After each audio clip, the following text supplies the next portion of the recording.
శుక్లాంబరధరం విష్ణుం శశివర్ణం చతుర్భుజం ప్రసన్నవదనం ధ్యాయేత్ సర్వవిఘ్నోపశాంతయేత్. గురుర్బ్రహ్మా గురుర్విష్ణుః గురుర్దేవో మహేశ్వరః గురుః సాక్షాత్ పరబ్రహ్మ తస్మై శ్రీగురవే నమః.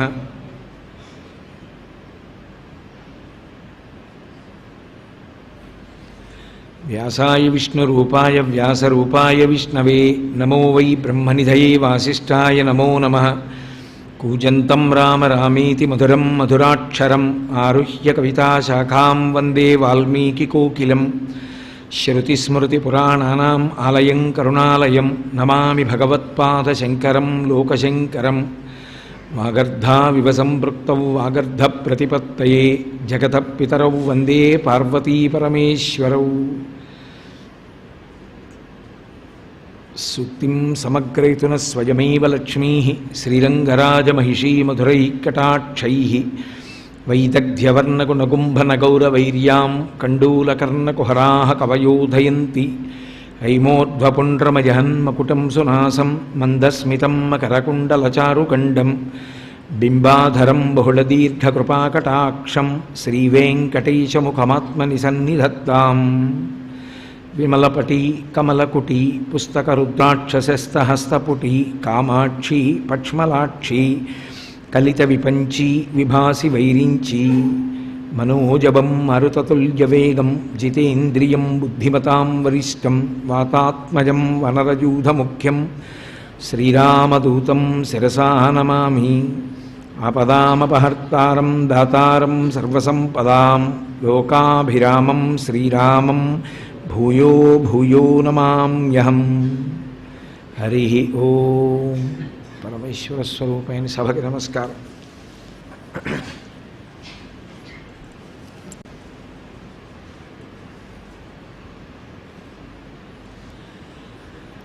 కరీంద్రాయ దృహ్యత్యలసగతిలీలాసు విమలైః పయోజైర్మాత్సర్యం ప్రకటయతి కామం కలయతే అంటూ మూకశంకరులు అమ్మవారి యొక్క వైభవ ప్రకటనం చేస్తూ ఒక అత్యద్భుతమైనటువంటి శ్లోకాన్ని మనకి అందజేశారు. అందులో ఆయన అంటారు, అమ్మా మీ యొక్క పాదముల వైభవాన్ని నేను వర్ణించేటటువంటి ప్రయత్నం చేస్తున్నాను. అందులో ప్రారంభం చేస్తూ కరీంద్రాయదృహ్యత్యలసుగతి లీలాసు విమలైః పయోజైర్మాత్సర్యం ప్రకటయతి కామం కలయతే. ఇవి రెండు పాదముల చేత ఆయన ఒక నేరారోపణ పత్రాన్ని అమ్మవారి మీదకి తీసుకొచ్చారు. ఈ శ్లోకంలో ఉన్నటువంటి విచిత్రం ఏంటంటే అమ్మవారి వైభవాన్ని స్తోత్రం చెయ్యరు, అమ్మవారి యొక్క దోషములు చెప్తారు మూలశంకర్. అమ్మవారి యందు దోషం ఉంటుందా? ఎంత వెతికి పట్టుకున్నా అమ్మవారి యందు దోషం చెప్పడం ఎవరికైనా సాధ్యం అవుతుందా? అవదు. కానీ శంకర భగవత్పాదులు మూకశంకరులు, నాకు శంకర భగవత్పాదులు అని వస్తుంది, మూకశంకరులు మొదటి రెండు పాదాలలో అమ్మవారి మీద కొన్ని నేరారోపణలు చేశారు. చేసి ఇవి చెయ్యకూడని పనులమ్మా, ఎవరూ చేయకూడదు, కానీ మీ యొక్క పాదములు చేసే ఈ దోషాలు అని కొన్ని దోషాలని చెప్పారు. చెప్పి ఆయన అన్నారు, ఇన్ని దోషాలు చేసినటువంటి నీ పాదాలున్నాయే వాటిని కామాక్షి మునీనామప్యంతః కథమనిశమస్మై స్పృహయతే అన్నారు. ఇలాంటి పాదాల్ని మునీనాం శాంతానాం, పరమశాంతమూర్తులైనటువంటి వారు మునులు, వారెప్పుడూ తమలో తాము భగవంతుణ్ణి స్తోత్రం చేస్తూ జపం చేస్తూ రమిస్తూ ఉండేటటువంటి లక్షణం ఉన్నవారు. 4 దోషములు ఉన్నటువంటి నీ పాదాల్ని వాళ్ళు ఎలాగమ్మా అస్తమానం తమ మనసులో పెట్టుకుంటున్నారు? అలాంటి దోషాలు ఉన్నటువంటి పాదాలని వాళ్ళ మనసులో పెట్టుకోకూడదు కదా. పోనీ ఏదో ఎంత మునులైనా ఎప్పుడో ఎక్కడో తెలియకో ఏదో అలాంటి పాదాలని మనసులో పెట్టుకున్నారు అందామా? మునీనాం శాంతానాం కథం అనిశమస్మై. అనిశం అంటే ఎల్లప్పుడూ నీ పాదాలనే స్మరిస్తున్నారు. పయోజైర్మాత్సర్యై ప్రకటయతి కామం కలయతే. అమ్మా, నీ యొక్క పాదములు చేసినటువంటి దోషములు ఏమిటో నీకు చెప్తాను. అంటే మీరు ఈ శ్లోకాన్ని అర్థం చేసుకోవడానికి ఎటువైపు నుంచి మొదలు పెట్టాలంటే, శ్లోకాన్ని ప్రథమ పాదం వైపు నుంచి మీరు మొదలుపెట్టారనుకోండి, వెంటనే ఒక ఇబ్బంది వస్తుంది. ఇలా చెప్పారు ఏమిటి శ్లోకాన్ని, దోషంతో ప్రారంభమైంది ఏమిటి శ్లోకం అనిపిస్తుంది. అందుకే శ్లోకానికి చివరి పాదాన్ని చదివి చివరి పాదం నుంచి మొదటి పాదాన్ని అన్వయం చేసుకుంటూ వెళ్ళాలి. చివరి పాదంలో ఆయన అన్న మాట ఏమిటి?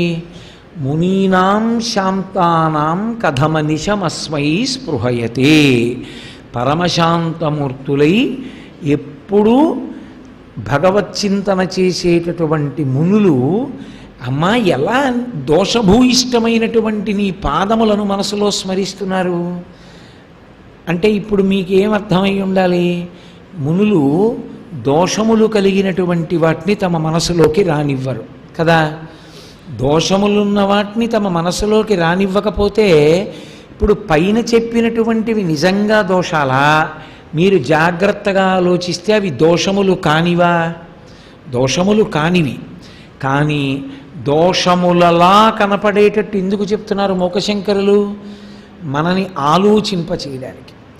ఆలోచింపచేసి తీర్పు చెప్పేటప్పుడు చిట్ట చివరి పాదానికి సరిపోయేటట్టుగా తీర్పు చెప్పాలి.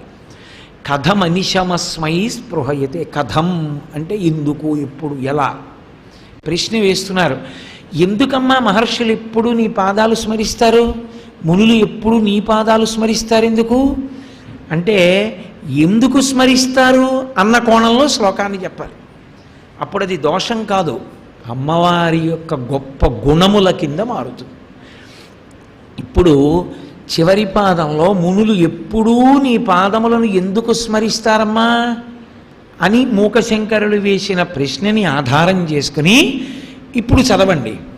శ్లోకం చదివితే, కరీంద్రాయదృహ్యత్యలసగతి లీలాసు విమలై పయోజైర్మాత్సర్యం ప్రకటయతి కామం కలయతే. పక్కన పెట్టండి, రెండో పాదంలోకి వెళ్ళిపోతుంది. కరీంద్రాయదృహ్యత్యలసగతి అంటే అమ్మవారి యొక్క పాదములను వర్ణిస్తున్నారు అనేటటువంటిది నిస్సందేహం. ఏమిటి అమ్మవారి పాదాల మీద మొదటి ఆరోపణ? నీ పాదములు ద్రోహం చేసాయి. ద్రోహం చేయడం తప్పు కదా. ద్రోహబుద్ధి కలిగినటువంటి వాళ్ళని, వేరొకరికి ద్రోహం చేసే వాళ్ళని మునులు మనసులో స్మరించారు. అమ్మ, నీ పాదములు ద్రోహం చేసాయి. దృహ్యతి అంటే ద్రోహం చేయడం. ఎవరికి ద్రోహం చేసాయి? కరీంద్రాయ, అమ్మా ఏనుగుల యొక్క రాజుకి, అంటే ఏనుగులన్నిటికీ అని దాని అర్థం.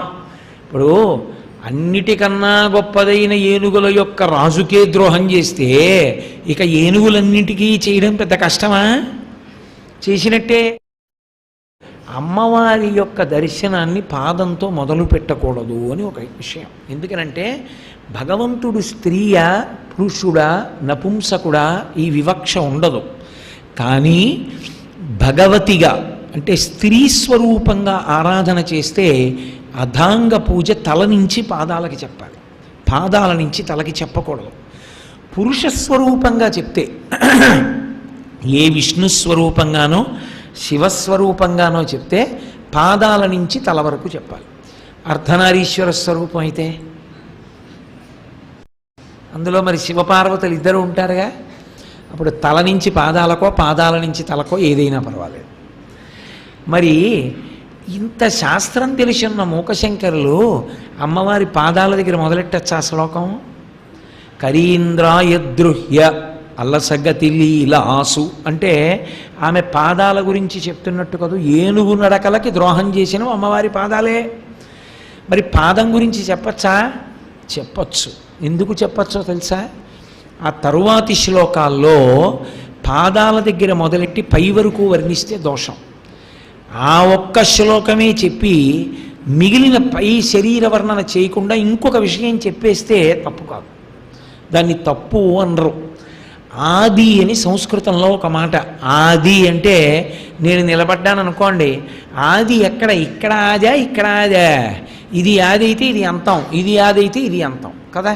ఏది ఆది అంటే వ్యవహరణమునకు యోగ్యమై మీకు అనుష్ఠానానికి బలం చేకూర్చేదేదో అది ఆది.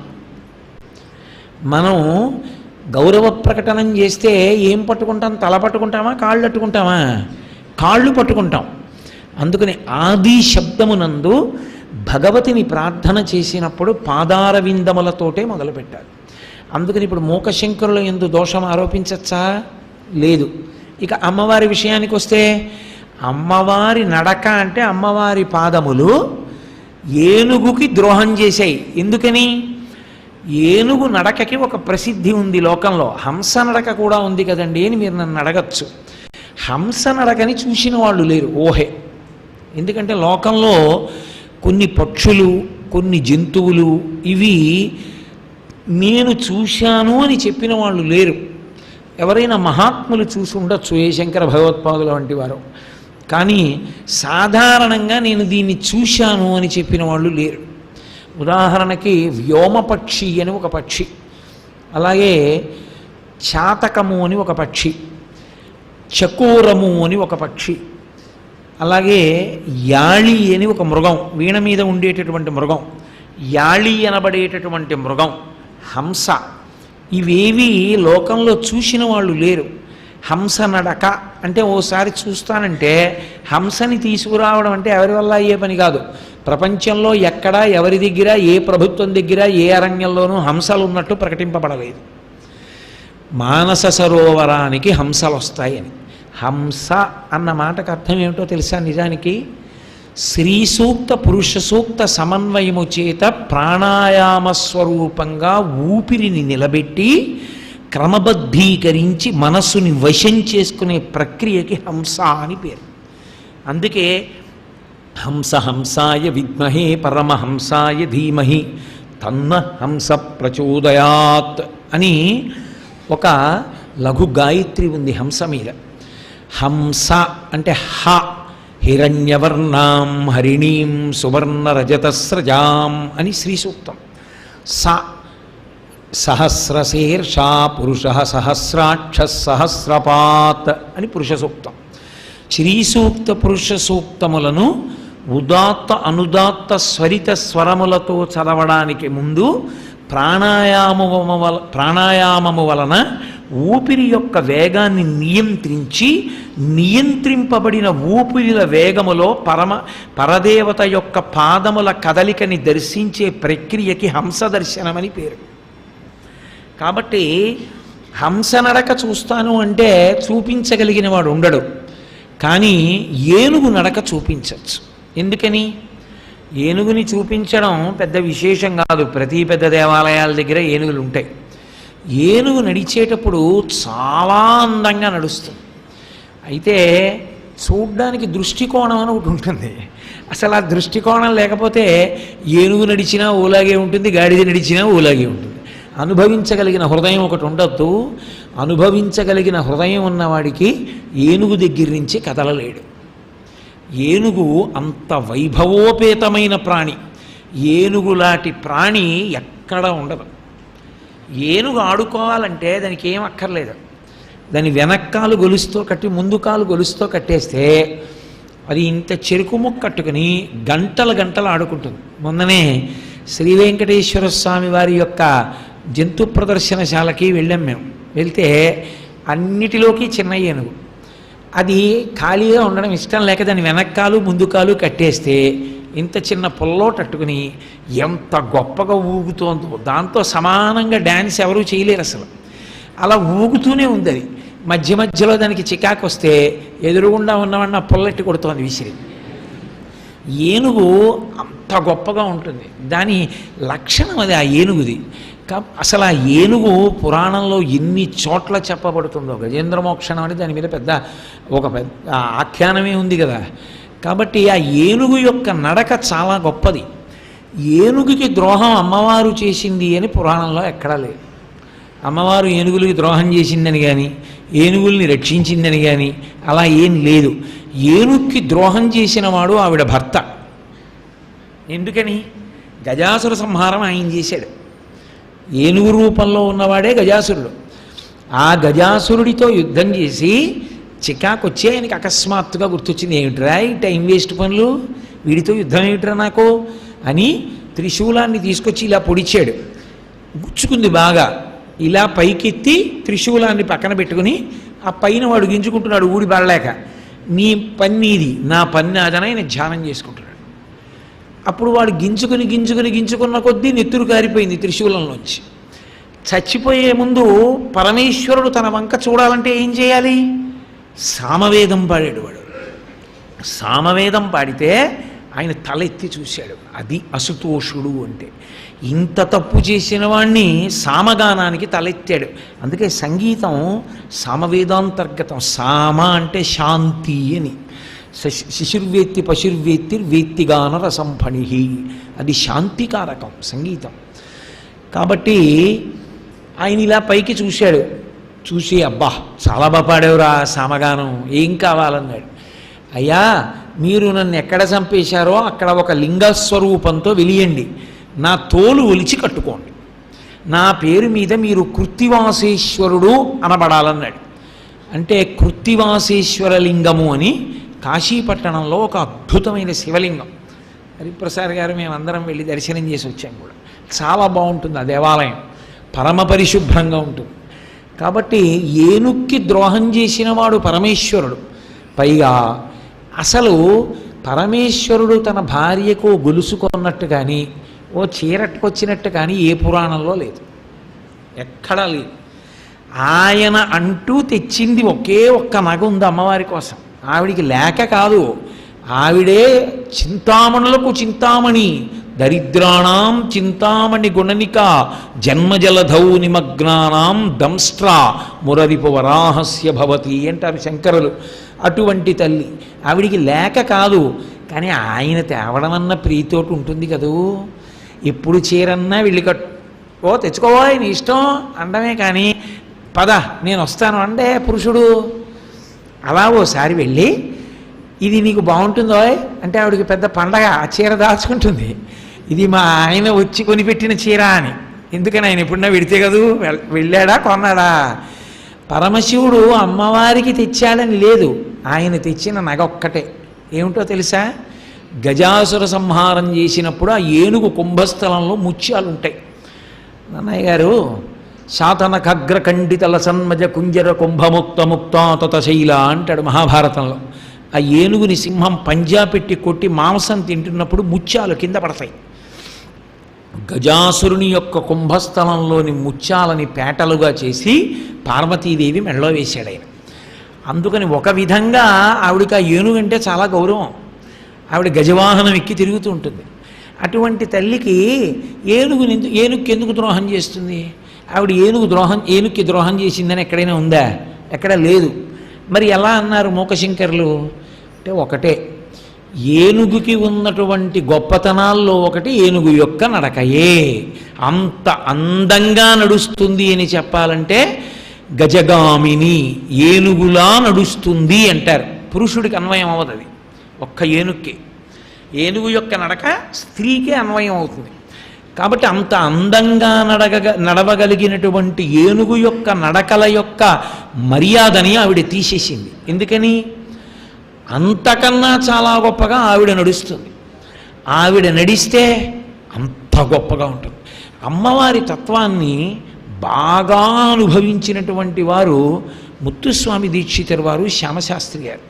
ఎందుకంటే ఒక్కొక్కసారి శ్యామశాస్త్రి గారి యొక్క చెల్లెలి రూపంలో వచ్చి నైవేద్యం పెట్టిన పాయసాన్నం అడిగి తినేసింది ఆవిడ రోజున. ఇంటికి పట్టుకెడుతుండేవారు ఆయన. వచ్చి అన్నయ్య నేను పట్టుకెడతాను పాయసం, ఎవరో వచ్చారు ఇలా ఇయ్యంది. ఆయన గిన్నె ఇచ్చారు. ఆవిడ శుభ్రంగా ఆలయ గోపురం దగ్గర కూర్చుని తింటోంది.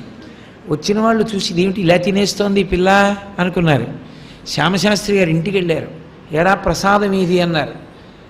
చెల్లి పట్టుకొచ్చిందే అన్నారు. ఏం చెల్లి పట్టుకొచ్చింది? చెల్లి ఇంట్లోనే ఉంది, ఎవరు పంపించారు చెల్లిని గుడికి అన్నారు.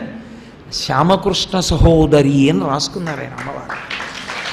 ఆయన దగ్గర ఆరగించింది తల్లి. అసలు శ్యామశాస్త్రి గారే కామాక్షి వరప్రసాదం.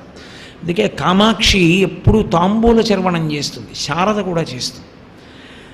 అసలు ఏదో అండమే కానండి కామాక్షి శారద అని తత్వత అన్నీ ఒకటే, పేరు లేదో. ఇప్పుడు మూకపంచశరి చెప్పాను అనుకోండి కామాక్షి అంటాను, మీరు వచ్చే ఏడాది పిలిచినట్టు శారదా భుజంగం చెప్పన్నారు అనుకోండి శారదా శారదా శారదా అంటాను. ఈయన పార్టీ మార్చాడు అనుకోకూడదు మీరు. నన్ను ఏం చెప్పమంటే అందులో ఉన్న పేరు చెప్తానంతే, నేను మార్చి చెప్పకూడదు, తప్పది. కాబట్టి కామాక్షి ఒకరు శారద ఒకరు కాదు, రెండూ ఒకటే. కాబట్టి ఆ తల్లి తాంబూల చర్వణం చేస్తూ ఉంటుంది. శ్యామశాస్త్రి గారు ఎప్పుడూ తాంబూల చర్వణం చేసేవారు. ఒకసారి గురువుగారి పంచె మీద పడింది ఆయన తాంబూలపు ఉమ్ము. ఆ హడిలిపోయి గబగబా తుడిచేపారు శ్యామశాస్త్రి గారు. గురువుగారు అన్నారు, ఆయన్ని కామాక్షి అని పిలిచేవారు, రే కామాక్షి, ఎప్పటికైనా ఆ ఉమ్ము నా మీద పడాలని నీకు పాఠం చెప్పాను రా, తొడవకు ఈ పంచె దాచుకుంటానన్నారు. అంతటి మహాత్ముడు శ్యామశాస్త్రి గారు అంటే. కాబట్టి కుంజరగమని అంటారు ముత్తుస్వామి దీక్షితరు వారు, కంజదలాయతాక్షి కామాక్షి. అందులో కుంజరగమని అంటే ఏనుగు వలె నడిచేటటువంటి తల్లి అని. మూకశంకరులు అన్నారు, కాదు కాదు, ఏనుగు కన్నా మా అమ్మే బాగా నడుస్తుంది అంటే నిజమా? అనుభవించినవాడు ఆయన, కాదనడానికి నీ అనుభవం ఏపాటిది? తెల్లవారి లేస్తే దర్శనంలో చూసినవాడు ఆయన, పాదార వింద చరకం చెప్పినవాడు ఆయన, అమ్మవారి పాదముల యొక్క అందెల చప్పుడు వినపడుతుండగా నడిచి రావడాన్ని చూసిన మహాత్ముడు మూకశంకరులు. ఆయన చెప్పింది సత్యమా, నీ చెప్పింది సత్యమా? కాబట్టి ఆయనే చెప్తున్నారు, అమ్మా నీ నడకలంత గొప్పవి, అంత గొప్పవైన నడకల కనుక నీ పాదములు ఏనుక్కి ద్రోహం చేశాయి. పైకి నేరారోపణ కింద ఉంది, కానీ నిజంగా అది కాదు వాచ్యార్థం. మీరు అసలు ఎందుకన్నారు మూకశంకరులు అలా అంటే, 4వ పాదం దగ్గరికి వెళ్ళిపోవాలి. మునీనాం శాంతానాం కథమనిశమస్మై స్పృహయతే. పరమశాంతమూర్తులైనటువంటి మునులు ఎందుకమ్మా ఎప్పుడూ నీ పాదములనే మనసులో పెట్టుకుంటారు? మరి మునులు శాంతమూర్తులు ద్రోహం చేసిన వాళ్ళ యొక్క విషయాన్ని మనసులోకి రానివ్వరుగా, ద్రోహుల యొక్క విషయాన్ని ఆలోచించరుగా. నిజంగా అమ్మవారు ద్రోహి అయి ఉంటే మునులు ఎందుకు ఆలోచిస్తారు ఆవిడ పాదాల గురించి? ఆ కోణంలో మీరు తిప్పి చదవాలి అప్పుడు ఆ చరణాన్ని, ఆ పాదాన్ని తిప్పి చదివితే ఆమె ఏనుగు నడకల కన్నా అందంగా నడుస్తుంది అని. సరే బాగుందండి, ఆవిడ ఏనుగు కన్నా బాగా నడిచింది, మీకు నాకు ఏమిటి ప్రయోజనం దానివల్ల? ఆవిడంత బాగా నడుస్తుందని చెప్పుకోవడమే తప్ప ఉపయోగం ఏమైనా ఉందా? దానివల్ల ఏమైనా గొప్పతనం ఉందా? అమ్మవారు ఏనుగు నడవడం కన్నా బాగా నడుస్తుందండి అని నేను అన్నాను అనుకోండి, మీకేమర్థం అవ్వాలంటే ఈయన మహాత్ముడు అని చెప్పాలి. నేను అన్నాను అనుకోండి ఆ మాట, నేను ఎప్పుడైనా మీ దగ్గరికి వచ్చి అమ్మవారు ఏనుగు నడక కన్నా చాలా గొప్పగా నడుస్తుందండి అని నేను అన్నాను అనుకోండి, మీరు వెంటనే నా కాళ్ళకి నమస్కారం చేయాలి. అంటే ఇప్పుడు నేనంటలేదు, మూకశంకరులు అన్నదాన్ని నేను అంటున్నాను అంతే. ఎందుకని? అమ్మవారి నడక నేను దర్శనం చేశాను కాదు. గజగామిని అంటే మందంగా నడుస్తుంది, మెల్లగా నడుస్తుంది ఆవిడ. మెల్లగా నడవడం చూశాడు అంటే సాత్వికోపాసకుడు. పరమశాంతమూర్తి అయినటువంటి అమ్మవారి నడకలని తన ఊపిరిలలో చూస్తున్నాడు, ప్రాణాయామంలో, జపంలో, ధ్యానంలో దర్శనం చేస్తున్నాడు. అంటే ఎవరు చెప్పాడో వాడు మహాత్ముడని గుర్తు, ఆయనకు ఆ దర్శనమైంది అని గుర్తు. మరాళి మందగమన దర్శనాన్ని చేశాడు అని. ఇప్పుడు అమ్మవారు వేగంగా నడుస్తుంది, ఒక్కొక్కసారి చాలా వేగంగా నడుస్తుంది, చాలా వేగంగా నడుస్తుంది, దూకుతుంది, కుప్పిస్తుంది. ఆవిడ ఉగ్రమైనటువంటి స్వరూపంతో సింహాల మీద వాటి మీదకి ఉరికి త్రిశూలంతో అనేకమైనటువంటి ఆయుధాలతో పోరాటం చేస్తుంది. అది దర్శనం చేశాడు అంటే గుర్తేమిటి? వాడు రాక్షసుడని గుర్తు. అలా ఎందుకు కనపడుతుంది? అలా నీకెందుకు కనపడాలి? అమ్మ శాంతమూర్తి. శాంతమూర్తి అయిన అమ్మ నీకు బుద్ధి ఉందా లేదా అని ఇలా చూపించింది అనుకోండి, అమ్మ తప్పు చేసిందా, నువ్వు తప్పు చేశావా? అమ్మ కోపంగా నీకు కనపడింది అంటే అసలు కోపమే లేని అమ్మ కోపం వచ్చినట్టుగా మాట్లాడవలసి వచ్చిందంటే నువ్వు సరైన మార్గంలో లేవని గుర్తు. అమ్మ, నాన్న ఎంతసేపు చదువుతావురా, కొంచెం కాఫీ తాగుపోని అంటూనే కనపడింది తప్ప మా అమ్మ నాకు ఇలా ఎప్పుడూ కనపడలేదు, మా అమ్మ నన్ను కోపంగా ఎన్నడూ చూడలేదు అని నేను అన్నాను అనుకోండి, అసలు నేను ఎప్పుడూ మా అమ్మ కష్టపడేటట్టుగా ప్రవర్తించలేదు కదూ. ఖరీంద్రాయదృహ్యత్యలసగతి అని మూకశంకరులు అంటున్నారంటే, మూకశంకరుల యొక్క ఉపాసన ఎటువంటిది? అమ్మవారు పరమసాత్వికమూర్తి అయి దర్శనమిస్తోంది. అంటే ఆరాధన యందు నీ ఉపాసనలో సమయ మార్గాన్ని నువ్వు స్వీకరించాలి. స్వీకరించి పరదేవత యొక్క పాదముల కదలికని నువ్వు చూడగలగాలి. ఒకవేళ నువ్వు అలా చూడగలిగితే, ధ్యానంలో నీకు ఆ పాదములు కనపడితే, ఆ పాదములు కడిగినటువంటి నీటి చుక్క నువ్వు నోట్లోకి పుచ్చుకుంటే ఆ నీరేమిటో తెలుసా? అది సరస్వతీదేవి తాంబూల చర్వణం చేసినప్పుడు నోటిలో ఉన్న లాలాజనం బాగా ఎర్రబడినప్పుడు వచ్చినటువంటిది తాగితే ఎటువంటి శక్తో, అమ్మవారి పాదములు కడిగిన నీళ్లు తాగితే అంతే శక్తి. అది నీకిక మళ్ళీ జన్మ రావలసిన అవసరాన్ని తీసేస్తుంది. అందుకే శంకరులు సౌందర్యలహరి చేస్తూ కథాకాలే మాత కథయ కలితాలక్తకరసం పిబేయం విద్యార్థి తవ చరణ నిర్మేజన జలం ప్రకృత్యా మూకానామపి చ కవితా కారణతయా కథా దత్తే వాణీ ముఖ కమల తాంబూల రసతాం అన్నారు. వాణీ తాంబూల రసతాం, వాణి అంటే సరస్వతి. సరస్వతీదేవి చేసేటటువంటి తాంబూల చర్వణము వలన నోటిలో వచ్చేటటువంటి ఎర్రని లాలాజనము ఎంత శక్తివంతమైనదో, దాన్ని తీర్థంగా పుచ్చుకున్నవాడు ఎంతటి మహాకవి అవుతాడో, అమ్మవారి పాదములు కడిగినప్పుడు ఆవిడ పాదములకు ఉన్నటువంటి లత్తుక కరిగిన నీళ్లు తాగినవాడు అంత గొప్పవాడవుతాడు. కాలడి శంకర హృదయ నివాసిని అయినటువంటి శంకర భగవత్పాదులు అంత గొప్పదనలేదు. కథాకాలే మాత కథయల కలితాలక్తకరసం పిబేయం విద్యార్థి తవ చరణ నివేజన జలం. అమ్మా ఎప్పుడు తాగుతానమ్మా నా జన్మలోలా? తాగుతానా అమ్మా? అమ్మా ఆ నీళ్లు తాగాలని కోరుకునే విద్యార్థినమ్మా అన్నారు. అంటే ఎవరు భగవతి చరణోదకాన్ని తాగుతాడో వాడికి సరస్వతి కటాక్షమబ్బుతుంది. ఈ ప్రపంచంలో ధ్యానమునందు అలా తాగగలిగిన మహాపురుషులు బహుకొద్ది మంది ఉంటారు. దానికి తేలిక మార్గం సువాసిని పూజలో పరదేవతాస్వరూపిణి అయిన సువాసిని పాదోదకాన్ని తాగడమే. అదొక్కటే తేలిక మార్గం. కాబట్టి అటువంటి పాదములు జగజ్జనని పాదములు, ఆ తల్లి పాదముల యొక్క కదలిక అంటే అలా ఉంటుంది. ఆ పాదములకు పెట్టుకున్నటువంటి మంజీరముల ధ్వనులు ధ్యానంలో వింటారు. అవి వినపడతాయి వాళ్ళకి. అలా వినపడితే ఏమవుతుందంటే బయట తిరిగేటటువంటి ఇంద్రియములన్నీ వెనక్కి వెళ్ళిపోతాయి. వెళ్ళిపోతే సమాధి స్థితి ఎందుంటాడు. ఏమవుతోంది? ఏది చుట్టూ నడుస్తోంది? ఎవరు పిలిచారు? ఏం మాట్లాడుకుంటున్నారు? ఏమీ తెలియదు.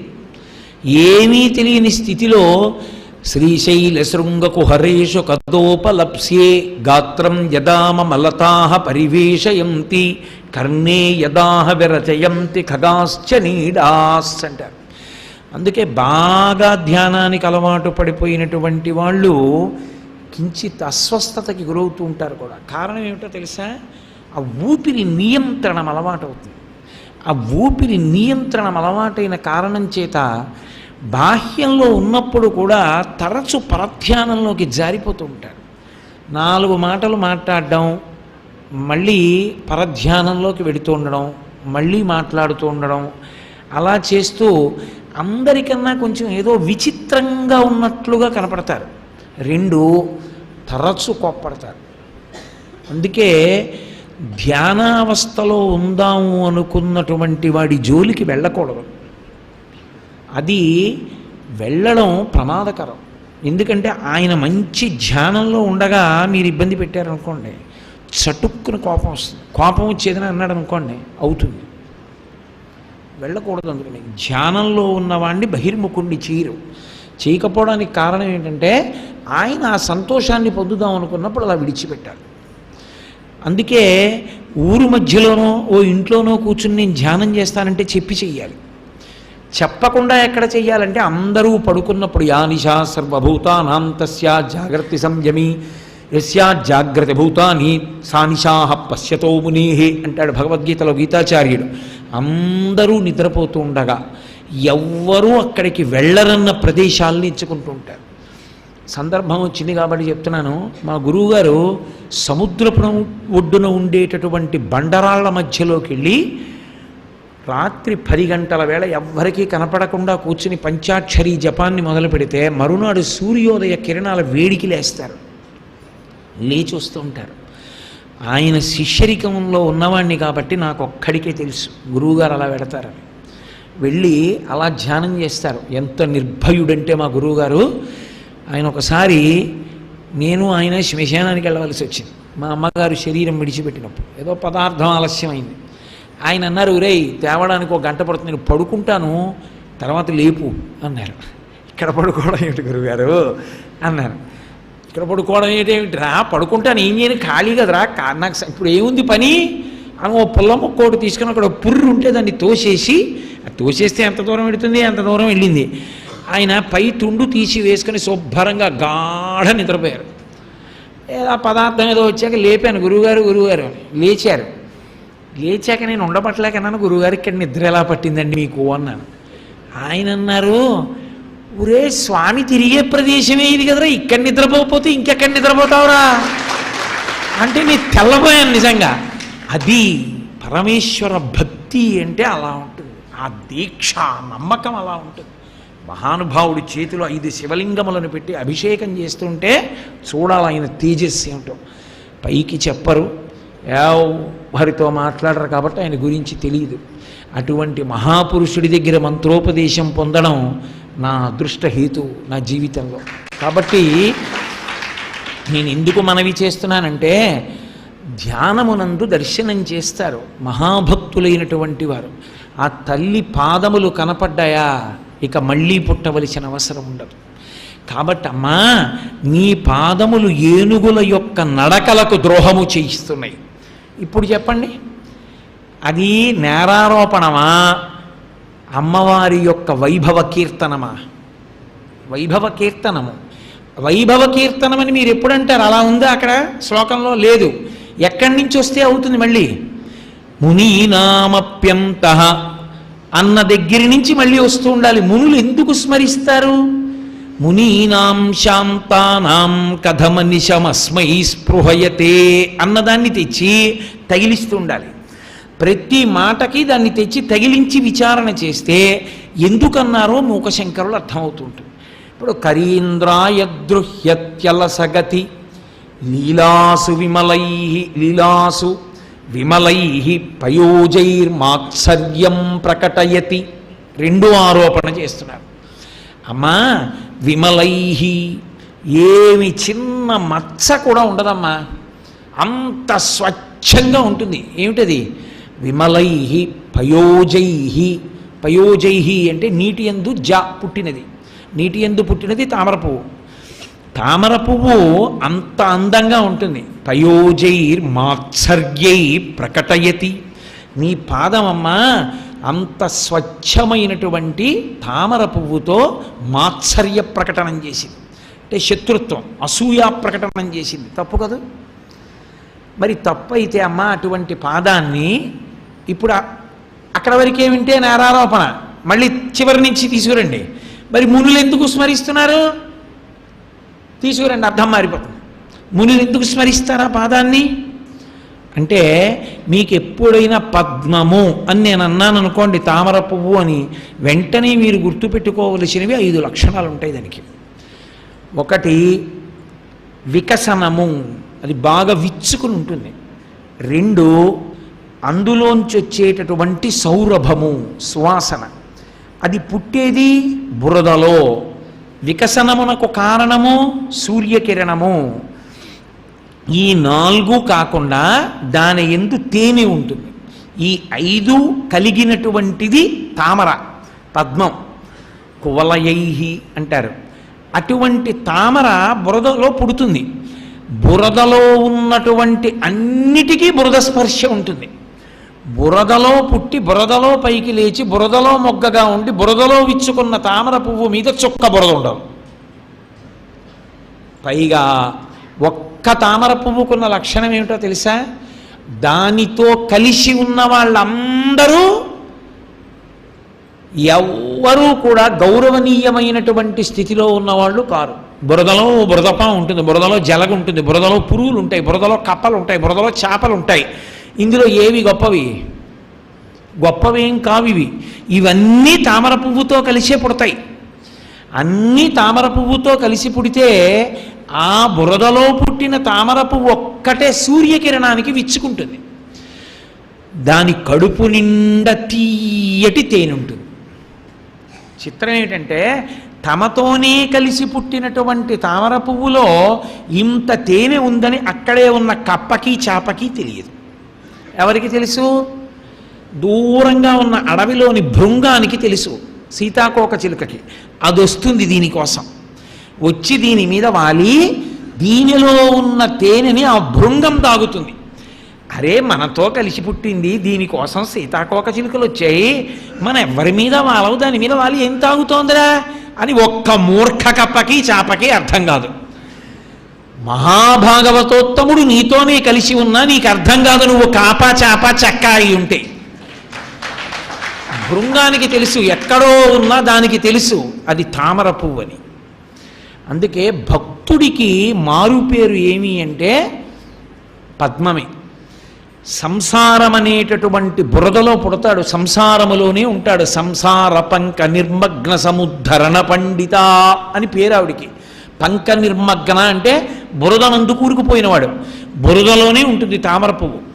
బురదలో పుట్టిన తామర పువ్వులా సంసారమునందుండి అందరిలా సంసారంలో ఉన్నవాడిలా ఉంటాడు.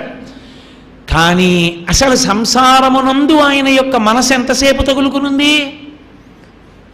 మీరు వేళ్ల మీద లెక్క పెట్టాలి. ఎప్పుడు భగవంతుని యొక్క స్మరణలయందు ఓలలాడుతూ ఉంటాడు. సూర్యకిరణముల చేత, తేజోమూర్తి అయినటువంటి సూర్యకిరణముల చేత విచ్చుకుంటుంది. బురద సంసారములో ఉండి పరమాత్మ యొక్క స్మరణలు, పరమాత్మ యొక్క కథలు, పరమాత్మ యొక్క భజన, పరమాత్మ యొక్క కీర్తనము చేత ప్రహృష్టమైనటువంటి మనసు కలిగిన వాడెవడో వాడే పద్మము భక్తుడు. దాని కొరకు భృంగం వస్తుంది, తుమ్మెద వస్తుంది. అలా ఆ పద్మము ఎంత స్వచ్ఛమైన జీవనమున్నది. ఆ పద్మంతో అమ్మవారి పాదాన్ని పోలుస్తారు, పాదపద్మం అంటారు. పాదపద్మం అన్నప్పుడు అది సూర్యుడి వలన విచ్చుకుంటోంది. అందుకే సూర్యుడికి పద్మం వలన ఒక ఖ్యాతి వచ్చింది లోకంలో.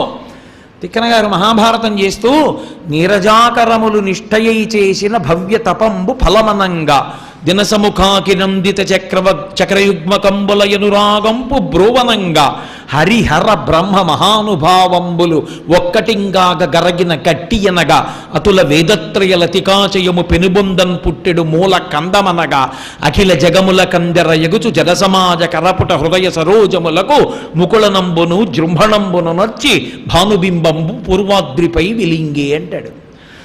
అది నీరజాకరములు నిష్ఠయై చేసిన భవ్యతపంబు ఫలమనంగా. మనందరం పడుకుంటాం, అదొక్కటే నీళ్లలో ఇలా రెండు చేతులు ఎత్తి సూర్యనారాయణమూర్తి కోసం తపస్సు చేస్తోందా అన్నట్టుగా తామర మొగ్గలు ఇలా ఉంటాయి. సూర్యకిరణాలు ఇలా తపస్సు చేస్తున్నటువంటి తామర మొగ్గలని చూసి ప్రసన్నుడై ఆయన ఇలా కిరణ ప్రసారం చెయ్యగానే ఇలా విచ్చుకుంటాయి. ఈశ్వరా అని ఇలా సంతోషంతో రెండు చేతులు ఎత్తినట్టు ఇలా విచ్చుకుంటాయి. అలాంటి జీవితం ఉన్నటువంటి పద్మానికమ్మా, నీ పాదము పద్మముతో పోల్చబడింది. ఈ పద్మము ఆ పద్మమునకు ద్రోహం చేసింది. విమలై పయోజై మాత్సర్యం ప్రకటయతి. తప్పు కదమ్మా. ఆ పద్మం చేసిన దోషం ఏమిటి? ఆ పద్మంతో నీ పాదానికి మాత్సర్యం ఏమిటమ్మా? ఈ రెండిటికి ఎందుకమ్మా గొడవ రావడం ఏమిటి అసలు అంటే, ఆయన అమ్మవారి పాదాన్ని నింద చేశారని కాదు దాని ఉద్దేశ్యం. నిన్ననే నేను మీతో మనవి చేశా, హిమానీహంతవ్యం హిమగిరి నివాసైక చతురౌ. మంచు తగిలితే పద్మం పాడైపోతుంది, చీకటి పడితే ముడుచుకుపోతుంది. కానీ అమ్మవారి పాదములు అలా కాదు.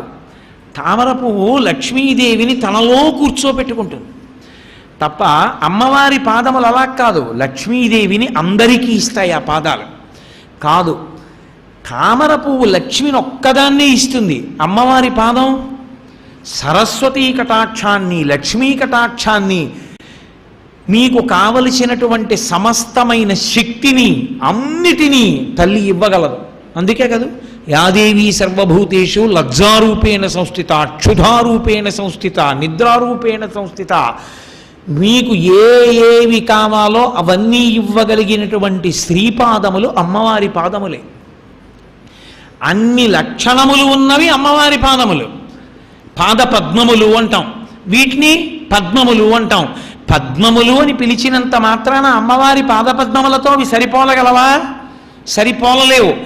అందుకని పోటీ చెప్పి ఇద్దరి మధ్య మాట్లాడారు. కానీ నిజంగా అమ్మవారి పాదములు పద్మాలతో గొడవ పెట్టుకున్నాయా, మాత్సర్యం ప్రకటించాయా?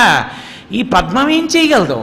పద్మం లోకంలో ఎవరికీ ఏం చేయలేదు. పద్మం తనంత తానుగా గొప్పది. అమ్మవారి పాదపద్మములు ఇవ్వడానికి గొప్పవి. ఆవిడ ఏదైనా ఇచ్చేస్తుంది. ఆవిడికి ఇటు పక్కన అమ్మవారి కుడి చేతి పక్కన సరస్వతీదేవి ఉంటుంది, అమ్మవారి ఎడం పక్కన లక్ష్మీదేవి ఉంటుంది. సరస్వతి గొప్పది లక్ష్మి కన్నా. ఎందుకని? సరస్వతీ కటాక్షము లేని లక్ష్మీ కటాక్షము భయహేతు. సరస్వతీ కటాక్షం ఉంటే లక్ష్మీ కటాక్షం ఉండి తీరుతుంది. ఆ గౌరవం ఆ మర్యాద దక్కుతాయంతే సరస్వతీ కటాక్షం ఉన్నవాడికి. కాబట్టి ఆ సరస్వతీదేవి కుడి పక్కన వింజామర వీస్తూ ఉంటుంది, లక్ష్మీదేవి ఎడం పక్కన వీస్తూ ఉంటుంది. మీరు అమ్మవారి యొక్క కుడిపాదం దగ్గర తలపెట్టారనుకోండి, సరస్వతీదేవి యొక్క చేతి వింజామర గాలి సోకుతుంది, మహాకవి అవుతాడు, భక్తి పురస్సరమైన జీవితం ఉన్నవాడు అవుతాడు. అమ్మవారి ఎడం పాదం దగ్గర మీరు తలపెట్టారనుకోండి, లక్ష్మీ కటాక్షం అబ్బుతుంది. రెండు పాదాల దగ్గర తలపెట్టారనుకోండి, సరస్వతీ లక్ష్మీదేవుల యొక్క కటాక్షము సమానంగా అబ్బుతుంది. అమ్మవారి పాదములు రెండిటిని కాదు, మూడవదైనటువంటి గొప్ప శక్తిని ఇవ్వగలవు. అందుకే కదా పోతన గారు భాగవతాన్ని ఆంధ్రీకరించాలంటే అమ్మలగన్నయమ్మ ముగురమ్మల మూలపుటమ్మ చాలా పెద్దమ్మ సురారులమ్మ, సురారులమ్మ కడు పారడిబుచ్చినయమ్మ తన్ను లోనమ్మిన వెల్పుటమ్మల మనంబున ఉండెడి అమ్మ దుర్గమాయమ్మ కృపాబ్ధినిచ్చుత మహత్వ కవిత్వ పటుత్వ సంపదలు. అమ్మవారి పాదాలు ఏమిస్తాయి? మహత్వ కవిత్వ పటుత్వ సంపదలు 4 ఇస్తాయి. మహత్వం అంటే ఓం, కవిత్వం అంటే ఐం, మహత్వ కవిత్వ పటుత్వ హ్రీం, సంపదల్ శ్రీం. 4 ఇవ్వగలిగిన అమ్మలగన్నయమ్మ శ్రీమాత. ఓం ఐం హ్రీం శ్రీం శ్రీమాత్రే నమః అన్న మంత్రాన్ని పద్యంగా మార్చారు పోతన గారు.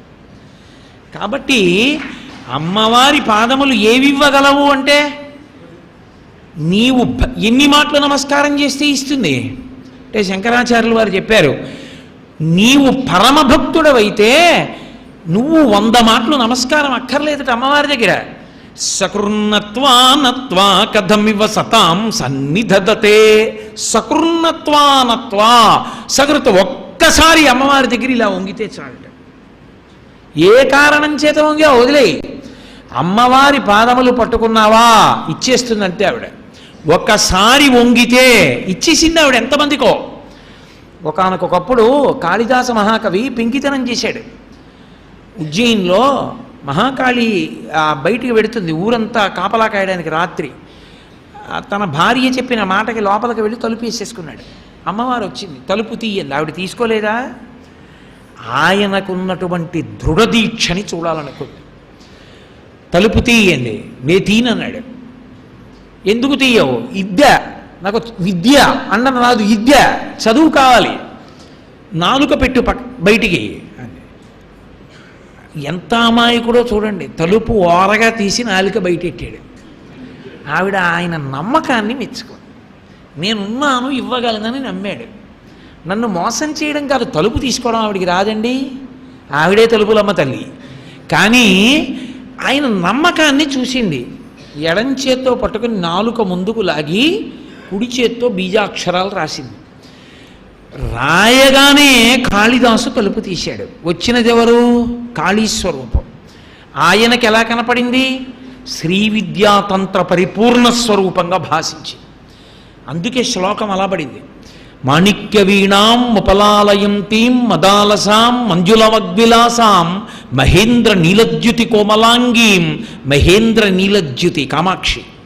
మహేంద్ర నీలద్యుతి కోమలాంగీం మాతంగ కన్యాం మనసా స్వరామి. ఆ రాజమాతంగికి మొన్న శారదా నవరాత్రుల్లో మేము పూజ చేయించాం 450 మందితో, ఆవిడ అనుగ్రహం కలగాలని. మాతంగ కన్యాం మనసా స్మరామి చతుర్భుజే చంద్రకళావతంసే కుచోన్నతే కుంకుమరాగశౌనే పుండ్రేక్షు పాశాంకుశ పుష్పబాణ హస్తే నమస్తే జగతేకమాత. 4 చేతులలో లలితాపరాభట్టారికా స్వరూపంలా పాశాంకుశములు ధనుర్బాణములు కలిగినటువంటి తల్లిగా సాక్షాత్కరించింది. అప్పుడు చెప్పాడు శ్యామలాదండకం. చెప్పి మహానుభావుడు సరస్వతి కటాక్షాన్ని పొందాడు. ఎవరికి ఏమి ఇవ్వాలో అది ఇవ్వదావిడ. జంబుకేశ్వరంలో తిరువణక్కోయిల్ అంటుంటారు. జంబుకేశ్వరంలో ఒక వైష్ణవుడు ఉండేవాడు. ఆయనకి శైవం అంటే అంత ఇష్టం లేదు, ఆయనకి ఇష్టపడేవాడు కాడు. అక్కడ ఒక పరిచారిక ఉండేది, గుడి తుడిచేవాడు. ఆవిడ పేరు మోహనాంగి. ఆ మోహనాంగి అన్న ఆవిడ్ని ప్రేమించాడు ఈయన. నన్ను పెళ్లి చేసుకో అంటుండేవాడు. ఆయన పేరు వరదన్. ఆవిడంది, నువ్వు వైష్ణవమతావలంబకుడివి, నువ్వు శివుని గొప్పతనాన్ని అంగీకరించవు, శివుడి పేరెత్తావు, నేను చేసుకోను. నువ్వు శైవమత స్వీకారం చేసి శివుణ్ణి స్తోత్రం చేస్తే చేసుకుంటాను. ఆయన మోహనాంగిని పెళ్లి చేసుకోవడం కోసమని విభూతి పుండ్రాలు పెట్టుకుని శివుణ్ణి స్తోత్రం చేశాడు. స్తోత్రం చేసి ఒక రోజున మోహనాంగి కోసం కూర్చున్నాడు. ఆయన వంటలు చేసేవాడు, ఆవిడ పరిచారిక. వాళ్ళిద్దరి సరస్వతీ కటాక్షం అంతే. ఆయన వంటలు చేసేవాడు, పెద్ద పొట్ట ఆయనకి. కూర్చుని వంట చేస్తున్నాడు కాయగూరలు తరుగుతూ. అకస్మాత్తుగా ఆయన అనుకోలేదు, జంబుకేశ్వరంలో ఇప్పటికే అర్చకులు స్త్రీ వేషాలు ధరిస్తే కానీ నైవేద్యం పెట్టరు, భయం అమ్మవారి దగ్గరికి వెళ్ళి. అఖిలాండేశ్వరి అమ్మవారు మంటపంలో నడిచి వెళ్ళిపోతోంది. ఆవిడ వెడుతుందా సమయంలో తెలియక అక్కడ కూర్చున్నాడు ఆయన. అమ్మవారు నడిచి వెడుతోంది. అమ్మవారు దగ్గరికి వచ్చేటప్పటికి విస్తుపోయి అని చూశాడు. ఆవిడ ఆగి ఇలా చూసి ఒక్కసారి తన తాంబూలపు పిడచ తీసి నోట్లో పెట్టింది. నవిలేడు అంతే. మూకశంకరులు ఎలా చెప్పారో కాలమేఘన్ అంటారు ఆయన్ని. నల్లటి మబ్బు ఎలా కురిసేస్తుందో అలా కురిసేసింది కవిత్వం ఆయనకి. ద్రవిడ దేశంలో ప్రఖ్యాతి వహించినటువంటి కవి అనుగ్రహించలా. ఆవిడ శ్రీచరణములను చూసిన వాడికి ఆవిడ అలా అనుగ్రహిస్తుంది. ఎంతమంది అమ్మవారిని ఉపాసన చేసి చక్రవర్తులయ్యారు, ఐశ్వర్యవంతులయ్యారు. ఆవిడ ఇవ్వలేనిదన్నది లేనే లేదు లోకంలో. ఆవిడే శక్తి స్వరూపిణి. ఆవిడ ఏదైనా ఇచ్చేస్తుంది, ఏదైనా ఆవిడ చెయ్యగలదు. అన్నమాచార్యుల వారి జననానికి కారకులాలు ఎవరు? ఆదిపరాశక్తి. అన్నమాచార్యుల వారి తాతగారు పాఠం చెప్పట్లేదు, మేస్టారికి దగ్గర పాఠం చెప్పలేకపోతున్నాను, నన్ను కొడుతున్నారని భయపడి రాత్రి అమ్మవారు ఊళ్ళో తిరుగుతుండేది. తాచుపాము పుట్టలోకి వెళ్ళి చేయి పెట్టారు. పాము కరవలేదు, ఏడుస్తున్నాడు. చచ్చిపోయినా బాగుండు, మేస్టార్ దెబ్బలు భరించలేకపోతున్నాను. అమ్మవారు వచ్చి చెయ్యట్టుకుని పైకెత్తింది. ఎందుకురా పుట్టలో చెయ్యట్టావు అంది. చచ్చిపోదామని పెట్టాను, నువ్వు చంపేయి అన్నాడు. ఎందుకు చచ్చిపోతావురా అంది. గురువుగారు కొట్టే దెబ్బలు భరించలేకపోతున్నానమ్మా, అక్షరాలు రావట్లేదు నాకు అన్నాడు. చదువు వస్తే ఏం చేస్తావురా అంది. చదువు వస్తే అమ్మ ఉద్ధరింపబడతానన్నాడు. ఈ జన్మకి నీకు రాయలేదురా, ఎందుకు బెంగెట్టుకుంటావు? ఉద్ధరణ కదూ నీకు కావలసింది. 3 తరాల్ని కాదు, మీ వంశమంతా గుర్తుండిపోయే వాగ్గేయకారుడు మీ వంశంలో పుడతాడు. మీ ఊరే పోయి చెన్నకేశవుణ్ణి సేవించి వరం ఇస్తున్నానంది. 3వ తరంలో మనవడగా తాళ్లపాక అన్నమాచార్యుల వారు పుట్టారు. పరదేవత వరం వల్ల అన్నమాచార్యుల వారు వచ్చారు. కాబట్టి ఆ తల్లి ఏమి ఇవ్వలేదు? పద్మం ఇన్నిస్తుందా? ఇవ్వగలదా పద్మం? పద్మం ఇవ్వలేదు. శంకరాచార్యుల వారు మృణాళీ మృద్వీనాం అంటూ తామర పువ్వుతో అమ్మవారి చేతిని పోల్చారు.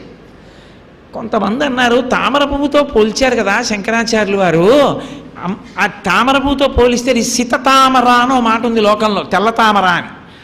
మరి అమ్మవారి చేతులు ఎర్రగా ఉంటాయిగా, పైగా ప్రత్యేకించి వేళ్ల చివర్లు మరీ ఎర్రగా ఉండాలిగా, మరి అలా ఉండాలి కదా, మరి తామర పువ్వుకు ఆ లక్షణం లేదుగా, ఎలా కుదురుతుందన్నారు శంకరులా.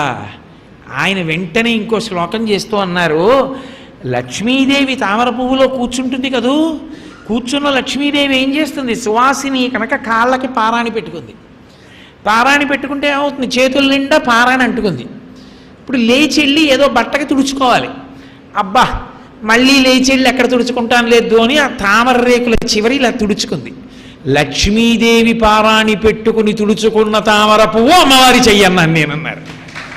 అందుకని చివరి ఎరుపెందుకు ఉండదో ఉంటుందన్నారు.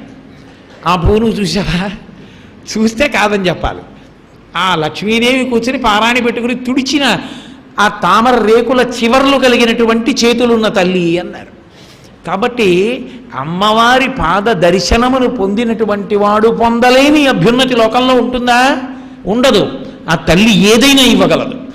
అటువంటి తల్లి కనుక అమ్మా నీ పాదములు పద్మములే, పద్మములు పద్మములే ఎలా కుదురుతుందమ్మా?